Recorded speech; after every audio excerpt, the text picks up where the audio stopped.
شهرزاد اللي تجيب الجديد كله. بصوا عملت لكم شويه بليله النهارده تحفه. بصوا اللهم بارك بقى، مكسرات بقى وحركات وتكات. تسلم ايديك يا شهرزاد. هنشوف الطريقه اتعملت ازاي. تمام، يلا بينا. يلا يا حبيبه قلبي نشوف هنعمل ايه. ما كنتش انا ادلع نفسي، مين هيدلعني؟ يلا بقى صلي على الرسول وتعالي معايا. جبنا كده حوالي ربع كيلو قمح ورحنا ماسكينه غاسلينه عشان هنعمل احلى طبق بليله دلوقتي. اكله شتويه وفي نفس الوقت حاجه مسكره كده تاكليها ويكون بالك رايق كده وانت قاعده بالليل تروحي عاملاها وتقعدي ايه تمزمزي كده مع نفسك يا قلب اختك. ما كنتش انت تدلعي نفسك، مين هيدلعك؟ اعملي زي شهرزاد كده. مسكت القمح وغسلته غسله بنت ناس، خليت الميه قشطه شمعه منوره.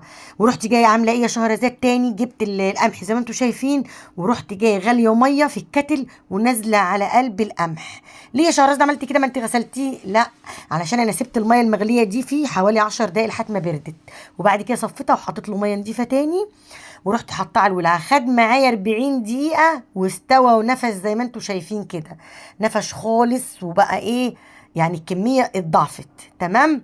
هتعملي ايه تاني يا شهرزاد؟ طلعت كيسين لبن، كيلو لبن طلعته من الفريزر. ركزي معايا يا قلب اختك عشان ايه في تركايه دلوقتي هتودي البليله في حته تانيه خالص.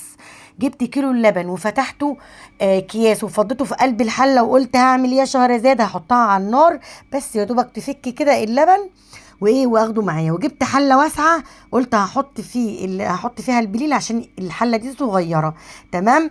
نقلتها في الحله الكبيره. هنعمل ايه تاني الخطوه التانيه يا جماعه؟ هوريكم دلوقتي، ركزوا معايا. واللي وصل لحد هنا يصلي على النبي ويكتب كومنت كده حلو لشهرزاد ويحط اللايك يا قلب اختك. اللايك يا قلب اختك اللي بيخلي الفيديو يطلع لاختك التعب اللي هي بتتعبه ده تقديرا منك. جبت ايه؟ حطيت القمح على قلب الولعه ونزلت بكيلو اللبن بعد ما فك حطيته في ايه في قلب القمح. وجبت اللي معايا ده كيس كريم جانتيه وكيس كاستر بالفانيليا. تمام، كاستر بالفانيليا. وجبت كيس كريم جانتيه وهاخد من كل حاجه معلقتين. هاخد من كيس الكاستر معلقتين. تمام. وهاخد برضو من كيس الكريم جانتيه معلقتين. معلش بقى يعني اسفه ليكم الصوت جامد قوي لان انا ايه قاعده في الاوضه اللي على الشارع والصوت جامد قوي.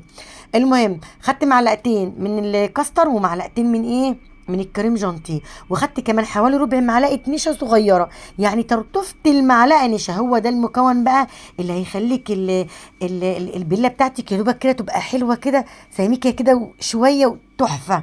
وحطيت حوالي على كيلو اللبن حطيت 7 معالق سكر. تمام. عايزه تزودي يا قلب اختك حطي. انا خليته يا دوبك كده مسكر بسيط وايه وحطيت 7 بس. انت عايزه تزودي تاني حسب السكر بتاعك. ونزلت بالخلطه اللي كنت عاملاها معاكم. جبت المعلقتين والمعلقتين ونص معلقه نشا ودوبتهم في شويه ميه وحطيتهم على قلب اللبن زي ما انتم شايفين. يا سلام يا سلام يا شهرزاد، القوام بتاع البليله كان تحفه. ولا ريحتها بقى مع الفانيليا لان انا كنت جايبه كيس الكاستر بالفانيليا. تمام، ما جبتوش ساده. بصوا القوام بتاعها بوريهولكوا. اللهم بارك. جربيها يا قلب اختك والله مش هتندمي، تحفه. وجربيها بطريقه شهرزاد. الطريقه دي بتاعت امي الله يرحمها.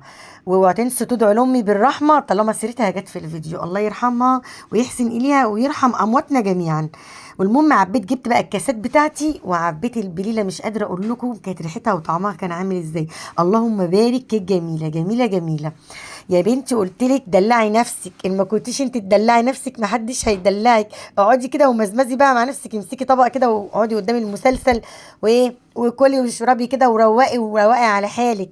وجبت المج ده بقى ايه كنت عاملاه لنفسي بصراحه، قلت عشان اقعد كده بالمج ده واقعد قدام التلفزيون كده اسمع المسلسل ومع نفسي كده. المهم ايه خلصت البليله زي ما انتم شايفين وعبيت الطباق. وجبت بقى شويه مكسرات كده بقى ايه جوز على لوز على عين الجمل، دقيتهم نص يا دوبك قرشه كده وايه ونزلت على وش الطبق بتاعتي وايه وقلت ايه اديهم كله عشان يبقى ايه حتى يعني الشكل والطعم كان تحفه. لما تاكلي بقى مكسرات مع البليله كانت جميله قوي. واشوفكم على خير يا اخواتي، واوعوا تنسوا سبسكرايب واللايك لاختكم والكومنت الحلو. واشوفكم على خير ومع الف الف سلامه يا حبايبي.